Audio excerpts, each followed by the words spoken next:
RG Kar medical college में हुई तोड़फोड़, बोली ममता बनर्जी। वाम और राम एकत्रित होकर ये सब कर रहे हैं। बंगाल में अशांति फैलाना चाहती है बीजेपी और वाम दल। सीएम ममता बनर्जी ने कहा, पुलिस के पास जब तक जांच थी कुछ लीक नहीं हुआ, अब दस्तावेज लीक हो रहे हैं। कोलकाता के आरजीकर हॉस्पिटल में तोड़फोड़ मामले में एक्शन, अब तक 9 लोग अरेस्ट। सीबीआई ने पीड़ित परिवार से भी की पूछताछ। मृत डॉक्टर के पिता बोले, सीबीआई की टीम को हमने अपनी बात कह दी, अब कुछ भी बोलना ठीक नहीं। कोलकाता रेप मर्डर केस पर बीजेपी का ऐलान, कल देश भर में करेगी प्रेस कॉन्फ्रेंस। कोलकाता में स्मृति ईरानी करेंगी संबोधित। केंद्रीय मंत्री सुकांत मजूमदार बोले, बंगाल के सभी जिलों में रोड ब्लॉक करेंगे, सीएम ममता का मांगेंगे इस्तीफा। बीजेपी महिला मोर्चा की तरफ से हजारा मोड़ से लेकर सीएम ममता के आवास तक कैंडल मार्च निकाला जाएगा। बीजेपी के ऐलान पर बोले टीएमसी नेता कुणाल घोष, सभी तरह के बंद की हम निंदा करते हैं, बीजेपी राजनीति कर रही है। सीएम ममता बनर्जी ने सभी जरूरी एक्शन लिए हैं, बंगाल सरकार पीड़ित परिवार के साथ है, कुणाल घोष का बयान। आरजीकर हॉस्पिटल की घटना पर बोली, कांग्रेस नेता सुप्रिया श्रीनेत, हिंसा बर्दाश्त नहीं, प्रशासन ने अपराध छिपाने की कोशिश क्यों की। आरजीकर हॉस्पिटल में प्रदर्शन कर रहे डॉक्टर से मिले गवर्नर सीवी आनंद बोस, न्याय का दिया भरोसा। बंगाल बीजेपी नेता भारती घोष की मांग, बंगाल पुलिस कमिश्नर को तुरंत इस्तीफा देना चाहिए। आम आदमी पार्टी सांसद स्वाति मालीवाल ने सीएम ममता को लिखी चिट्ठी, कहा आरजीकर हॉस्पिटल की घटना पर राजनीति से हटकर एक्शन ले। स्वाति मालीवाल की सीएम ममता बनर्जी से अपील, बंगाल में महिलाओं को सुरक्षित करे, कई घटनाओं पर सही से एक्शन नहीं हुआ। कौडल ने आरजीकर हॉस्पिटल में हिंसा की निंदा की, कहा केंद्रीय स्वास्थ्य मंत्रालय और राज्य सरकार अपने वादों को पूरा करने में फेल हुई। हिंसा के खिलाफ प्रदर्शन करना शांतनु सेन को पड़ा महंगा, सूत्रों की खबर के अनुसार टीएमसी ने प्रवक्ता पद से हटाया। आरजीकर हॉस्पिटल में हुई घटना की जांच सीबीआई कर रही है, दोषियों को फांसी की सजा मिलनी चाहिए, शांतनु सेन का बयान। शांतनु सेन बोले, आरजीकर हॉस्पिटल के हटाए गए प्रिंसिपल के खिलाफ पिछले 3 साल से शिकायतें मिल रही थी।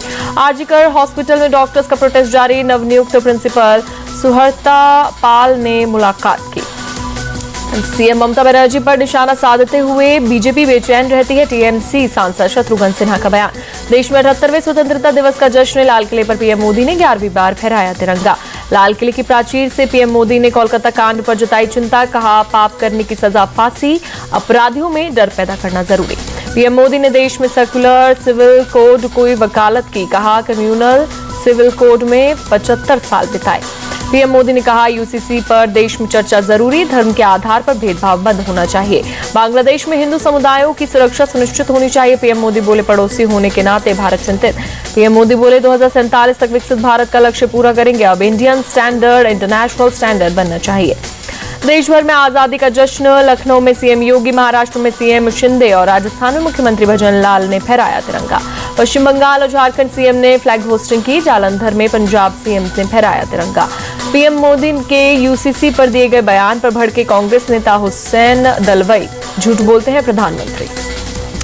जेडीयू प्रवक्ता नीरज कुमार का बयान, यूसीसी पर व्यापक विमर्श की जरूरत। यूसीसी पर पीएम मोदी के बयान पर संजय राउत का सवाल, पूछा क्या मोदी राज में लोकतंत्र बचा है। पीएम के परिवारवाद वाले बयान पर कांग्रेस का पलटवार, नाना पटोले बोले सबसे ज्यादा परिवारवाद तो बीजेपी में है, मुसलमान सब बर्दाश्त कर सकता है, शरीयत में दखल अंदाजी नहीं। मौलाना सिराज खान का बयान।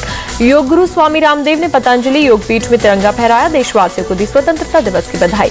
योग गुरु रामदेव ने आजादी के लिए बलिदान देने वालों को नमन किया, कहा 5 लाख वीर वीरांगनाओं की शहादत की बदौलत हमें आजादी मिली। एमवीए के सभी लोग देशभक्त, संविधान और लोकतंत्र के लिए लड़ रहे हैं, आदित्य ठाकरे का बयान। आजादी का मतलब संविधान के मूल्यों का सम्मान करना, स्वतंत्रता दिवस पर सीजेआई चंद्रचूड़ का बयान।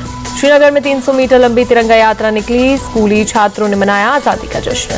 स्वतंत्रता दिवस पर श्रीनगर का बलिदान स्तंभ आम जनता के लिए खोला गया, 52 स्तंभों पर 4877 शहीदों के नाम अंकित। मन की बात की तरह अब किसानों की बात का कार्यक्रम, कृषि मंत्री शिवराज सिंह चौहान ने किया ऐलान, सितंबर से शुरू होगा किसानों की बात कार्यक्रम। स्वतंत्रता दिवस समारोह में राहुल गांधी की सीट पर विवाद, कांग्रेस बोली नेता विपक्ष का पद कैबिनेट मंत्री का होता है। राहुल गांधी की सीटिंग विवाद पर रक्षा मंत्रालय की सफाई, कहा आगे की सीट ओलंपिक विजेताओं के लिए आवंटित थी। केसी वेणुगोपाल का बीजेपी पर हमला, कहा 4 जून के नतीजों से भी बीजेपी ने नहीं ली सीट। राहुल और खड़गे को पीछे बैठना जनता का अपमान। महाराष्ट्र में मुख्यमंत्री महायुति का होगा डिप्टी सीएम और एनसीपी प्रमुख अजित पवार का दावा। जय पवार को बारामती से चुनाव लड़ाने के सवाल पर बोले अजित पवार, पार्लियामेंट्री बोर्ड और कार्यकर्ताओं की मांग पर होगा फैसला।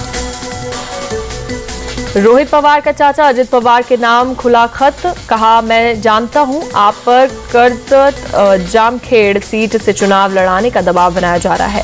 सपा सरकार बनने पर अग्निवीर योजना खत्म करेंगे, अखिलेश यादव का बयान। एमवीए में जल्द सीटों का बंटवारा पूरा हो जाएगा, कांग्रेस नेता बाला साहेब थोराट का बयान।